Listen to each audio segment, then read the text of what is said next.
90% del centrodestra converge su Marco Zambuto, Di Mauro fermo su Franco Miccichè, già in campagna elettorale l'uscente Lillo Firetto, lavora alla sua candidatura Angela Galvano e 5 Stelle puntano su Magistrato. Il sindaco di Porto Empedocle lancia un duro attacco al governo nazionale, poco importa se le critiche sono rivolte anche al suo movimento, i 5 Stelle. In arrivo a settembre, a imprenditori e commercianti 9,5 milioni di cartelle esattoriali per circa 250 miliardi di euro. La Valle dei Templi lancia una carta per ingressi gratis tutto l'anno e sconti per gli eventi.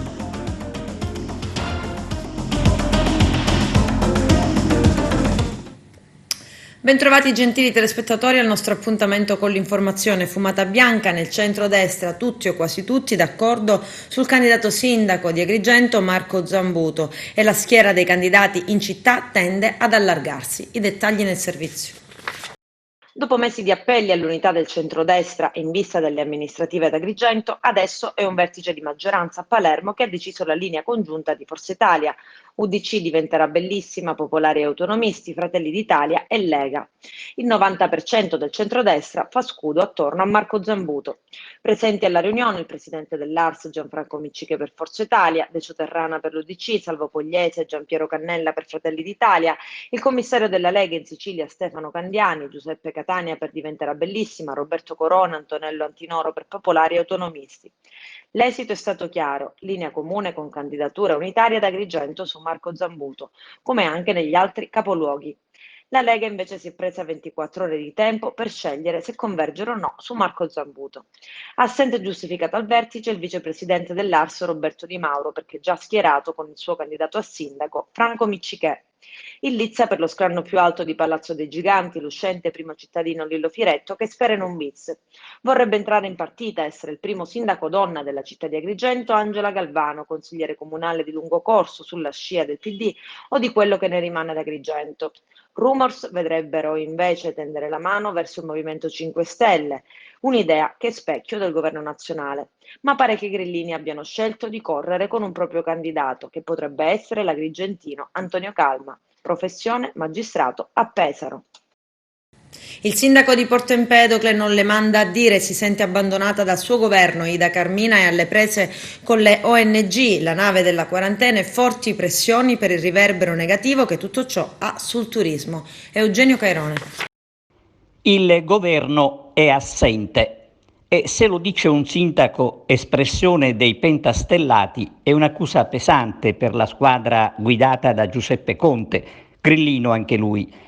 Ida Carmina, sindaco di Porto Empedocle del Movimento 5 Stelle, se la prende con il governo di Roma tirando fuori solo Luigi Di Maio, l'unico che avrebbe risposto alla richiesta di aiuto del primo cittadino, non sappiamo però in che termini, visto i risultati. La situazione a Porto Empedocle è esplosiva perché rimane l'unico porto scelto con gli sbarchi che rischiano di vanificare gli sforzi per fronteggiare l'emergenza sanitaria. Il sindaco di Porto Empedocle se la prende anche con il PD, chiedendo a Nicola Zingaretti di fare la sua parte, coinvolgendo l'esercito. Ricordiamo che al centro della polemica trova posto la Moby Zazà, il traghetto divenuto famoso per la gaffe del viceministro Cancelleri. Ida Carmina, insomma, è arrabbiatissima, così come lo sono i siciliani e gli agrigentini, che devono fare i conti con un'altra emergenza nell'emergenza. Un'emergenza, quella degli sbarchi, che non si vuole affrontare con forza, facendo così il gioco dei delinquenti trafficanti di esseri umani, agevolati più che mai in questo momento. È sopportabile tutto questo? Si chiede il sindaco di Porto Empedocle. Certo che no. Nei primi 5 mesi del 2020 sono sbarcati in Italia 5.123 migranti. E l'unico provvedimento del governo che riguarda la Sicilia è quello delle navi quarantena. Nessun riscontro alla richiesta di controlli a tappeto per evitare che si arrivi così facilmente a sbarcare sulle nostre coste, anche sulle spiagge, come è avvenuto giorni fa ad Agrigento, al Lido di San Leone. Una ulteriore prova della totale assenza di chi dovrebbe vigilare. La vera crisi post-Covid-19, quella che taglierà definitivamente le gambe a imprenditori e commercianti, deve ancora arrivare. Sarà causata dal recapito ai cittadini a settembre di 9,5 milioni di cartelle esattoriali per circa 250 miliardi di euro. Il servizio del nostro direttore Arturo Cantella. Grido d'allarme del presidente nazionale di Consumatori Associati, avvocato Ernesto Fiorillo. In arrivo a settembre 9 milioni e 500 mila cartelle esattoriali per 250 miliardi di euro che rovineranno la ripresa di imprenditori e commercianti dopo il lockdown. Consumatori Associati lancia una petizione, il governo faccia subito una maxi rottamazione e tagli del 30%, aiutando i cittadini, altrimenti sarà l'ecatombe dell'economia italiana. La vera crisi del post-Covid-19 per l'associazione consumatori è quella che taglierà definitivamente le gambe a imprenditori e commercianti, deve ancora arrivare. Sarà causata dal recapito ai cittadini a settembre di ben 9 milioni e 500 mila cartelle esattoriali per circa 250 miliardi di euro, impedendo così definitivamente a chi ha un'attività imprenditoriale di riprendersi dopo il periodo di lockdown. Per questo, per l'Associazione Consumatori Associati, chiediamo al Governo di tagliare del 30% queste cartelle esattoriali, dando a tutti la possibilità di programmare la propria ripresa economica. Abbiamo dunque attivato una petizione su una piattaforma online per chiedere al Governo di aiutare concretamente i cittadini, non con sussidi ma con aiuti fiscali. E quanto afferma in una nota appunto l'avvocato Ernesto Fiorillo, presidente nazionale di Consumatori Associati. Ora dobbiamo aiutare l'economia a riprendersi e questa maxi rottamazione, che dovrà essere data solo a chi dimostrerà concretamente di non poter pagare, sarà un'iniezione di fiducia per i cittadini già oberati da troppe tasse e burocrazia. D'altronde la ripresa non può avvenire solo fornendo dei sussidi a diverse categorie di lavoratori e imprenditori o indebitandoci in Europa con il MES, che al momento non sembra utilizzabile per arginare le conseguenze del coronavirus nei paesi finanziariamente più vulnerabili come l'Italia, a meno di non mettere le finanze pubbliche sotto diretto controllo dell'Unione Europea. Questa decisione permetterebbe quindi al governo di incassare certamente 50-60 miliardi di euro, potrebbe dare respiro agli imprenditori, fiducia agli investitori e far ripartire i consumi. Il boss di Castellammare del Golfo, Mariano Asaro, in libertà da un paio di anni, è stato nuovamente arrestato la scorsa notte dai carabinieri per associazione mafiosa su ordine della Procura Antimafia di Palermo. C'è il servizio. I carabinieri del comando provinciale di Trapani hanno arrestato, dando seguito all'ordinanza emessa dal giudice per le indagini preliminari del Tribunale palermitano su richiesta della locale procura della Repubblica e direzione distrettuale antimafia, due esponenti di vertice delle famiglie mafiose di Castellammare del Golfo e Paceco. Trattasi del pregiudicato mafioso Mariano Asaro, soprannominato il dentista, già condannato per associazione mafiosa, e di Carmelo Salerno, considerato capomafia di Paceco, detenuto per essere incappato nell'operazione dei militari dell'Arma denominata Scrigno, risalente a marzo del 2019. Reati contestati: associazione di tipo mafioso e fittizia, intestazione di società, aggravati dal metodo mafioso. Asaro, con l'ausilio di Salerno ed altri indagati, aveva creato una società intestata a prestanomi per gestire a Paceco un ambulatorio odontoiatrico. Grazie all'ex deputato regionale Paolo Ruggirello, lo studio odontoiatrico doveva essere convenzionato con la mutua. Nell'operazione di questa notte, oltre ad essere state effettuate decine di perquisizioni, risultano indagati altri due soggetti, uno dei quali sottoposti all'obbligo di dimora, l'altro alla misura interdittiva. Le indagini, coordinate dal procuratore capo Francesco Lovoi, dall'aggiunto Paolo Guido e dal sostituto Gianluca De Leo, hanno permesso di dimostrare la perdurante appartenenza di Asaro all'associazione mafiosa. Dopo una lunga detenzione, nel giugno del 2018 veniva rimesso in libertà, ma le indagini dei carabinieri permettevano di monitorare rapporti che lo stesso continuava ad intrattenere con diversi esponenti mafiosi, tra i quali Rocco Coppola e Carmelo Salerno. In molti incontri riservati esternava tutto il suo assio nei confronti di Francesco Domingo, vertice della famiglia mafiosa di Castellammare del Golfo, nonché verso i collaboratori di giustizia, in particolare nei riguardi di coloro che lo avevano accusato dell'omicidio del pubblico ministero di Trapani Gian Giacomo Ciaccio Montalto, ad eccezione del collaboratore Francesco Giuseppe Milazzo, che per sua stessa ammissione lo aveva salvato dichiarando l'estraneità a quell'omicidio. Fin dai giorni successivi alla scarcerazione, Mariano Asaro aveva lavorato ad un progetto imprenditoriale illecito: costituire una società, cosa peraltro avvenuta, intestata fittiziamente alla cognata Maria Vincenza Occhipinti, raggiunta dall'obbligo di dimora, società che doveva gestire un ambulatorio di odontoiatria da aprirsi a Paceco, cittadina a pochi chilometri da Trapani, un progetto in cui, coadiuvato da Maria Amato, collaboratrice di uno studio notarile e moglie del pregiudicato mafioso Rocco Antonino Coppola, la quale predisponeva la documentazione e gli atti per costituire la società di capitali voluta da Asaro. La Amato è finita per essere indagata nonché raggiunta dall'obbligo di dimora. Ad onor di cronaca, Rocco Antonino Coppola risulta condannato per associazione mafiosa, poiché è reo di aver predisposto quanto necessario per organizzare incontri con vari latitanti, tra cui Matteo Messina Denaro e Vincenzo Sinacori. Il Coppola presentava invece ad Asaro Vito Lucido, medico compiacente che aveva accettato di comparire come direttore sanitario, finito per essere sospeso un anno dall'esercizio dell'attività.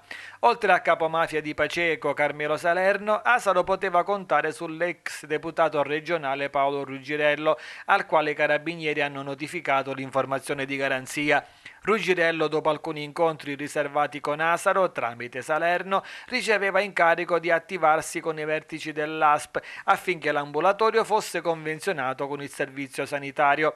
Un sistema ben congegnato che, come ha osservato il GIP nell'ordinanza, permetteva ad Asaro di contare in qualsiasi momento sui qualificati contatti derivanti dall'appartenenza a Cosa Nostra per avviare attività fonte di guadagno da penetrare con spedita efficacia nel tessuto economico del territorio di riferimento. Salerno doveva provvedere anche al reperimento dell'immobile e al contributo di Paolo Ruggirello per riattivare l'iter all'ASP per le autorizzazioni al convenzionamento con la mutua, cosa che l'ex deputato regionale fece, si legge nel comunicato, prospettando in un primo tempo che l'interessato allo studio era un suo cugino. La storia di Mariano Asaro dentro a Cosa Nostra inizia prima degli anni '80, quando affiliato alla famiglia mafiosa di Castellammare del Golfo, rivestendo una posizione apicale, autorizzato da Vincenzo Virga ad avere rapporti con personaggi medio orientali, fornitori di esplosivi. Per lungo tempo latitante, venne inserito nella lista dei 30 più pericolosi fino all'arresto nel 1997.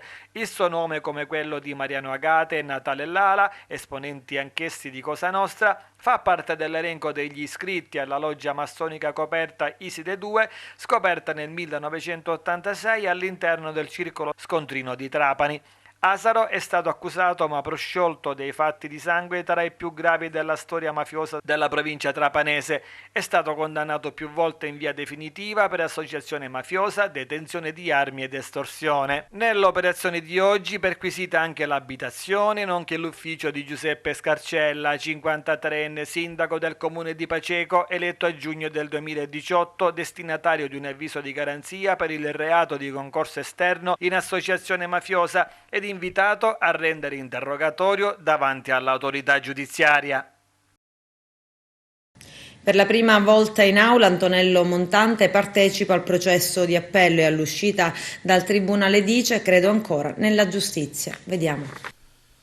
Torneranno sull'incapacità di partecipare coscientemente in giudizio, che sarebbe motivo di nullità del processo di primo grado se ammessa. Così i difensori di Antonello Montante, Giuseppe Panepinto e Carlo Taormina, si sono riservati di parlare sul punto contenuto nei motivi di appello alla prossima udienza prevista per venerdì 14 luglio alle 15 nell'aula bunker del carcere Malaspina. Abito blu, cravatta in tinta pois, capelli corti, niente ciuffo, smagrito. Per la prima volta dall'inizio del processo Soccarico, Antonello Montante è arrivato in aula. Dopo la scarcerazione dai domiciliari alla prima udienza del processo d'appello, è arrivato a Palazzo di Giustizia entrando dalla porta di servizio. Lui, che prima di essere arrestato e condannato a 14 anni, conosceva bene quel palazzo ed entrava sempre dalla porta principale. Arrivato, tutelato da un cordone di protezione, è rimasto per tutto il tempo seduto. Montante ha rivolto qualche parola ad uno dei suoi difensori, Giuseppe Panepinto.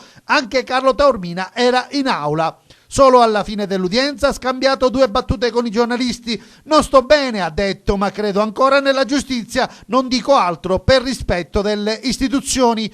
Non ha ripreso a lavorare, ha raccontato, vive al soggiorno obbligato ad Asti, l'ex presidente di Confindustria Sicilia. A chi gli ha detto che lo trova dimagrito ha risposto che anzi è ingrassato 5 kg. A presiedere la corte Andreina Occhipinti, al latere Giovan Battista Tona e Alessandra Giunta. L'accusa è rappresentata dal sostituto procuratore Giuseppe Lombardo.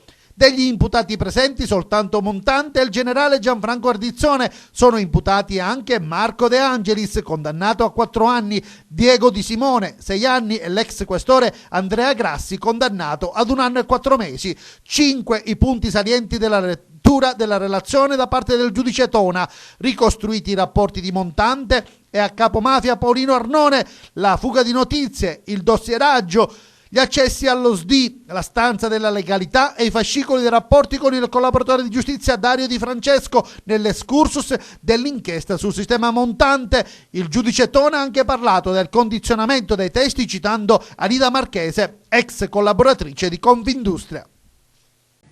Adesso c'è la pubblicità, a tra poco. Il Parco Archeologico di Agrigento lancia la Valle Card, uno strumento per le famiglie con ingressi free per 365 giorni l'anno e sconti su tutti gli eventi e i servizi. L'iniziativa è stata illustrata dopo il successo della prima domenica del mese con ingresso gratuito alla Valle. I dettagli nel servizio. Più di 3.000 visitatori in un giorno, quello della domenica con ingresso gratuito alla Valle dei Templi, un parco per tutti, con tutti, sicuro per tutti, perché i templi devono diventare uno spazio che va al di là della semplice visita turistica e dunque trasformarsi in un bene comune, accogliente, informale, sicuro. È infatti il primo parco archeologico virus free, dove trascorrere momenti della giornata in piena sicurezza, magari con i propri bambini, come è successo in occasione di domenica, quando il parco della Valle dei Templi ha accolto migliaia di visitatori, per la maggior parte siciliani, e in questa occasione è stata lanciata la Valle Card, un pass leggero, colorato, smart, funzionale e modernissimo, un vero passaporto che avvicini soprattutto le famiglie agrigentine del territorio. Ingressi free alla Valle per 365 giorni l'anno e sconti su tutti gli eventi e i servizi, box shop, caffetteria, attività didattiche e campus. Si potrà acquistare una card individuale per la coppia o per la famiglia. La proposta è stata fatta da Coop Cultura, che sta lavorando a questa carta già prima dell'emergenza sanitaria a prezzo ridotto per il primo periodo, che sarà distribuita ai primi 200, 100 individuali e 100 famiglie che la richiederanno e che potranno così diventare ambasciatori del parco, promotori delle attività e degli eventi. Si inizia sabato prossimo con il primo di una serie di eventi live ai piedi del Tempio di Giunone e si parte quindi con il cantante Mario Venuti, che ha scelto una dimensione acustica portatore sano di un pop sempre colto e raffinato. Sabato 11 luglio si terrà infatti il concerto, in regola con tutte le norme anti-Covid, ma aperto a soli 250 spettatori. Nudo con la mia musica, il viaggio attraverso la carriera e i successi del cantautore siracusano ma catanese d'adozione, dagli inizi con i De Novo all'amicizia con Carmen Consoli e Caballà, la scorribanda del musical con Jesus Christ, fino agli ultimi album sempre grandi successi. Un'emozione grande, dice lo stesso Venuti, quella di tornare a suonare dopo una lunga pausa imposta dalla pandemia, e sotto il Tempio di Giunone sarà un momento da non dimenticare facilmente. Solo sul palco, vestito solo della mia musica, proporrò le mie canzoni alla chitarra o al pianoforte, nella veste semplice con cui sono nate, ma sono sicuro che l'impatto emotivo sarà ancora più potente. Infine, da lunedì prossimo 13 luglio la Valle sarà aperta di notte con un percorso dedicato alla mitologia e alla storia di Agrigento, tutta la bellezza dei resti archeologici dei templi svelata dal bagliore della luna. In Sicilia nasce il circuito regionale Bella Sicilia per promuovere l'isola. C'è il servizio. Sperimentare la bellezza in ogni sua forma per poi raccontarla, fare rete, crescere e promuoversi in un gruppo è questo l'ambizioso obiettivo del circuito regionale Bella Sicilia, l'iniziativa di promozione mediatica e identitaria ideata dall'associazione no profit Vivo in Sicilia e il supporto editoriale del gruppo di comunicazione Comunicare 24. Si tratta della concretizzazione di un progetto avviato già qualche anno fa e che ha vissuto una prima visibilità durante la BIT di Milano con l'iniziativa dell'itinerario Fiorito di Sicilia, ospitato con Vivo in Sicilia nello stand istituzionale dell'assessorato al turismo della regione siciliana. Attraverso la comunicazione digitale si vuole far conoscere e valorizzare le bellezze dell'isola e le tante storie nascoste, esperienze e tesori materiali, generando capacità attrattiva e di dialogo con tour operator e visitatori. Tra i protagonisti dell'iniziativa, Michele Isgro, che è stato chiamato a ricoprire il ruolo di coordinatore regionale e delegato ai rapporti istituzionali.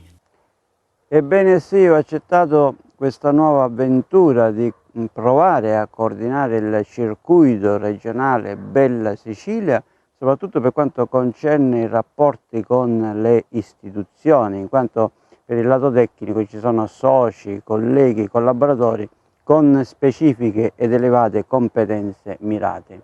È un modo per mettere a frutto anche il bagaglio di esperienze che ho accumulato nel mio passato sia come assessore sia come vicepresidente dei comuni fioriti, che oggi metto a disposizione di questo nuovo progetto, e di questo ringrazio la presidente dell'associazione Vivo in Sicilia, Valentina Grimaldi, tutto il gruppo Comunicare 24, ma anche tutti i sindaci che in questi anni ci hanno dimostrato fiducia e stima. Cos'è il circuito regionale Bella Sicilia e cosa si prefigge? È un progetto di promozione mediatica della Sicilia attraverso l'aggregazione di una rete di comuni vivaci. Cosa significa? Noi non creiamo contenuti, ma mettiamo insieme dei comuni dinamici che insieme lavoreranno per far emergere delle bellezze nascoste, materiali o immateriali, enogastronomiche, paesaggistiche, e insieme si collaborerà per cercare di individuare per esempio un calendario di eventi comuni che possa portare a conoscenza dei comuni del Messinese gli eventi che si fanno nei comuni del Trapanese piuttosto che nell'Agrigentino, e riattivare quei percorsi interrotti dal Covid già iniziati lo scorso anno con la partecipazione di un gruppo di comuni alla BIT, alla Borsa Internazionale di Milano, insieme alla Regione Siciliana e all'Assessorato al Turismo regionale. Lanciare l'idea di un autobus dei sapori, un itinerario fiorito di Sicilia, modo quindi di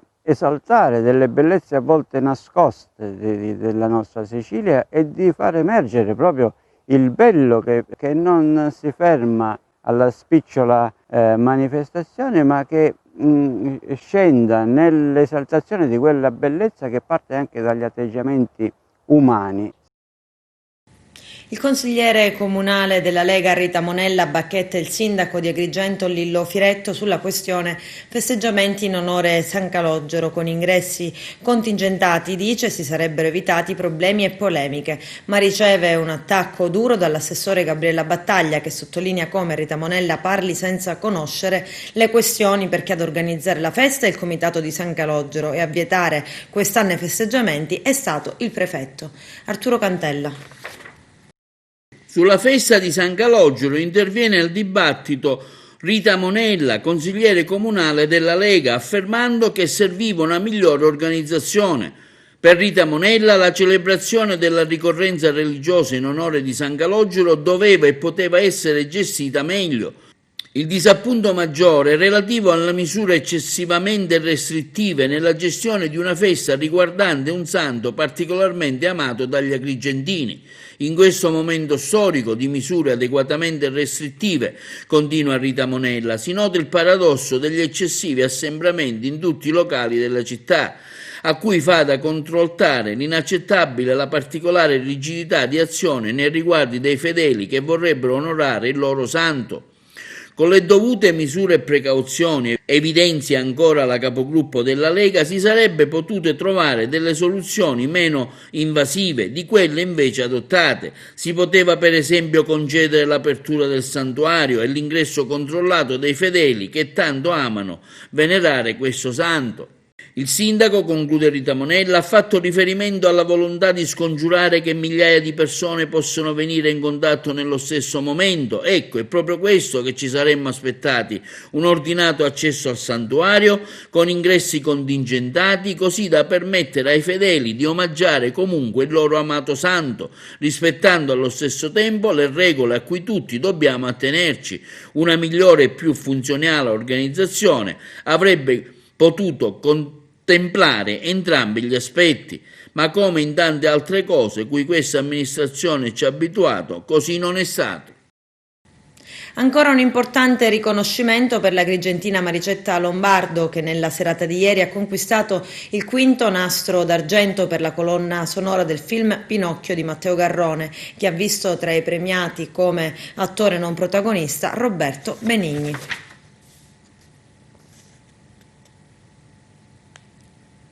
Donna Attiva 2020, anche l'agrigentina Vania Pistolozzi fra le premiate. La manifestazione premia alcune eccellenze siciliane che si sono distinte in vari settori della vita economica e sociale. Il servizio.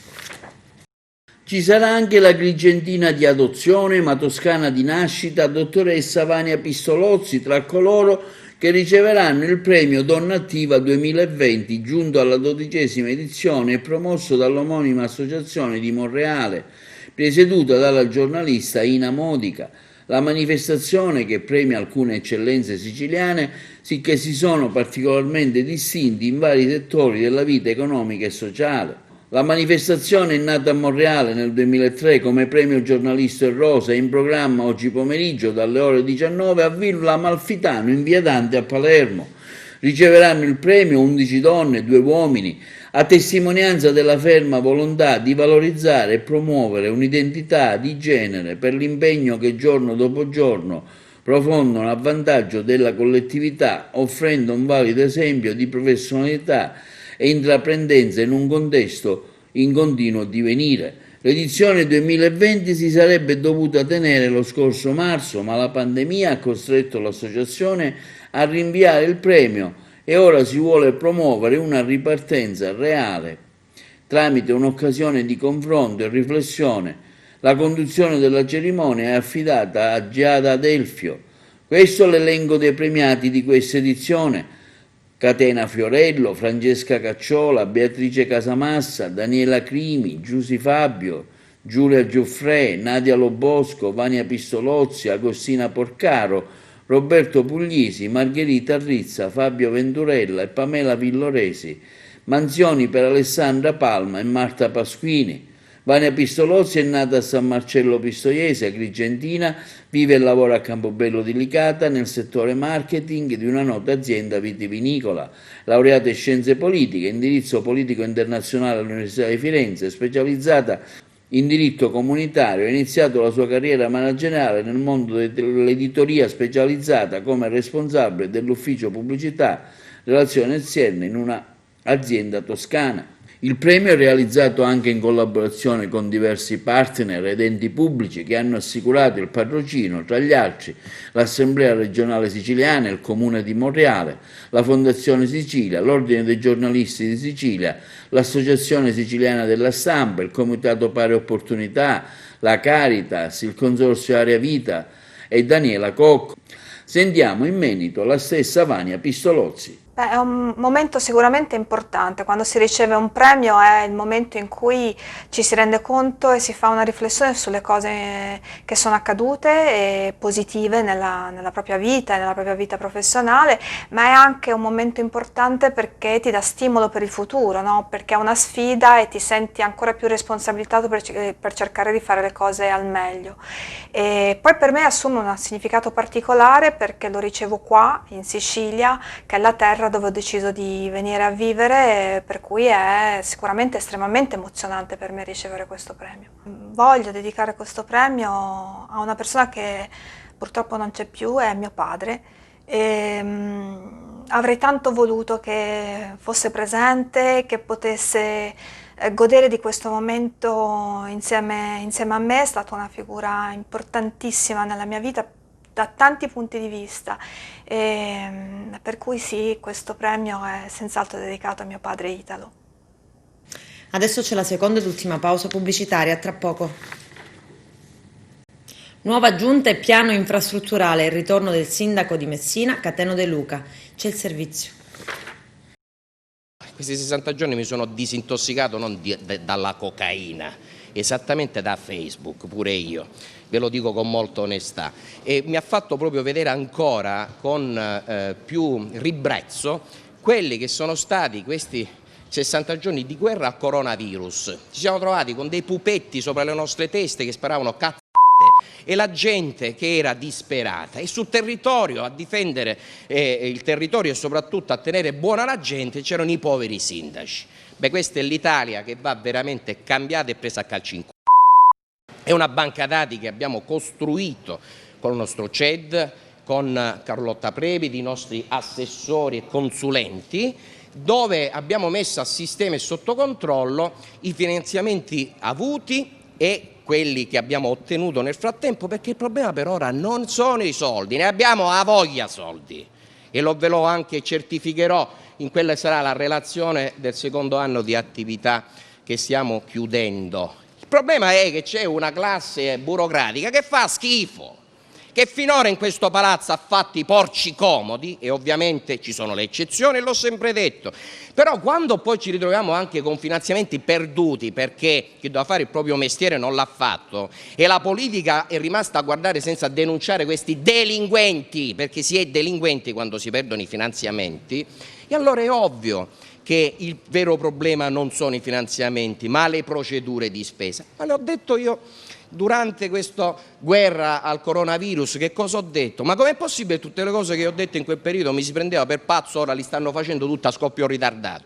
Mi ricordo ancora le vostre risate quando io parlavo di banche dati dove bisognava prenotarsi, dove bisognava prepararsi a una fase di libertà vigilata, mi ricordo le vostre pernacchie, com'è possibile che ora tutti i sistemi a scoppio ritardato?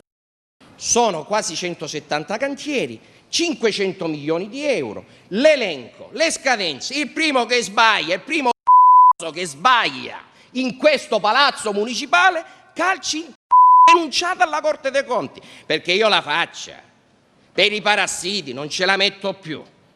Vale per la mia giunta e vale per l'apparato amministrativo. E a voglia che si incazzino chi sta qua dentro perché il sindaco usa certi termini. La gente è pagata per fare il proprio dovere. Se un RUP se ne delle scadenze di un finanziamento e dopodiché apre le braccia e la parte politica quasi quasi dice pure bravo, no, non è possibile, vuol dire che c'è qualcosa di patologico.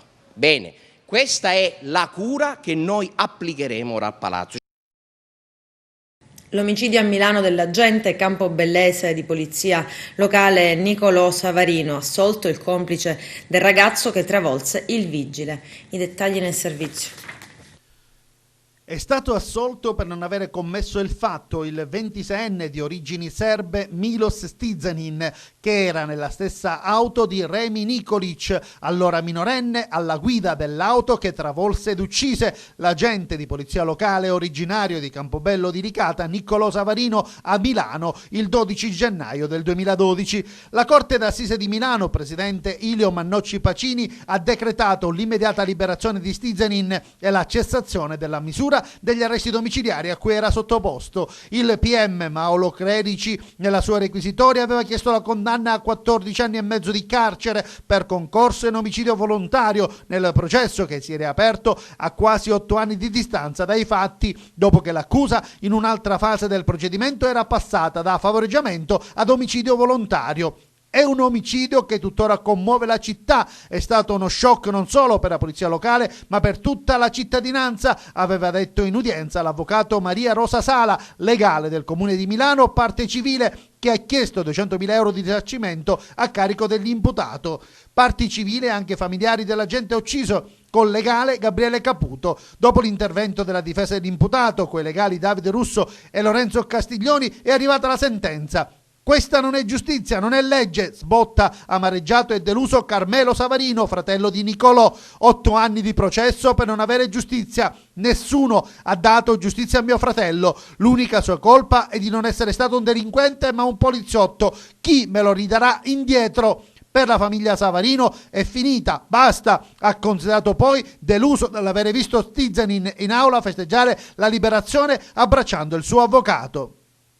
Stizanin era nell'auto guidata dall'allora 17enne Nikolic, già condannato in via definitiva a 9 anni e 8 mesi dai giudici minorili e che ha prima ottenuto l'affidamento in prova ai servizi sociali e poi ha finito di scontare la pena per omicidio. Un anno fa, a oltre 7 anni di distanza dalla morte dell'agente Savarino, a Stizanin, già detenuto per fatti di droga commessi in Serbia, era stata notificata in carcere un'ordinanza con l'accusa di concorso in omicidio volontario aggravato, provvedimento emesso dopo che in appello nel 2018 e dopo rinvio dalla Cassazione per il serbo venne riqualificata l'accusa da favoreggiamento, per il quale era già stato condannato nel 2014 a 2 anni e mezzo in concorso in omicidio. Secondo la nuova accusa, non riconosciuta però dai giudici, Stizanin aveva incitato l'amico minorenne all'azione criminosa, a travolgere cioè l'agente della polizia locale mentre quest'ultimo stava effettuando un controllo di routine in un parcheggio e lo aveva anche sollecitato a proseguire la marcia trascinandolo sull'asfalto dopo averlo investito con la sua bicicletta. Per la difesa invece Stizanin disse all'amico che se ne dovevano andare e non lo incitò mai a travolgere Savarino. La nave scuola Amerigo Vespucci della Marina Militare ha attraversato ieri lo stretto di Messina. Vediamo. La nave scuola vela Amerigo Vespucci della Marina Militare ha attraversato ieri lo stretto di Messina. L'imbarcazione, considerata la nave più bella del mondo, proveniente dal Mar Tirreno meridionale, diretta verso sud, ha proseguito la sua navigazione lungo la costa orientale della Sicilia, transitando davanti a Messina, Taormina, Catania, per poi far rotta verso la rada di Siracusa, dove è arrivata in mattinata. Nel corso della serata di oggi, intorno alle 20:30, la cittadinanza avrà modo di poter osservare, seppur da terra, in diretta la suggestiva cerimonia della Maina Bandiera, che vedrà coinvolti 106 allievi ufficiali della prima classe dell'Accademia Navale, assieme all'equipaggio e all'imbrunire la caratteristica illuminazione tricolore dell'unità. Il vascello resterà all'ancora nella rada di Siracusa fino al primo pomeriggio di mercoledì 8 luglio, momento nel quale saluterà la città per continuare l'attività addestrativa in mare.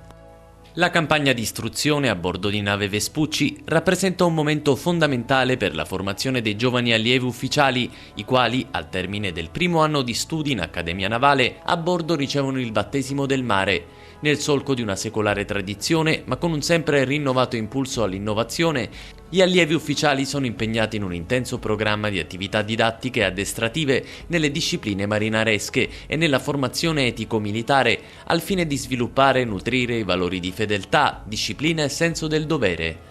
La campagna di istruzione 2020, seppur condizionata dall'osservanza di un rigoroso protocollo di sicurezza in contrasto alla diffusione del coronavirus, è dedicata a tutti gli italiani che hanno vissuto in un momento così particolare. Proprio nel rispetto delle necessarie misure di contrasto alla diffusione del Covid-19, in occasione dell'attuale campagna, la nave non sarà aperta al pubblico, ma verrà accolta ogni possibile opportunità di passaggio ravvicinato nei luoghi di particolare interesse della costa del nostro amato paese. La campagna di istruzione 2020 si concluderà a Taranto il prossimo 22 agosto. Con questo è tutto, termina qui l'edizione del telegiornale. Grazie per la gentile attenzione e per essere stati con noi. A presto.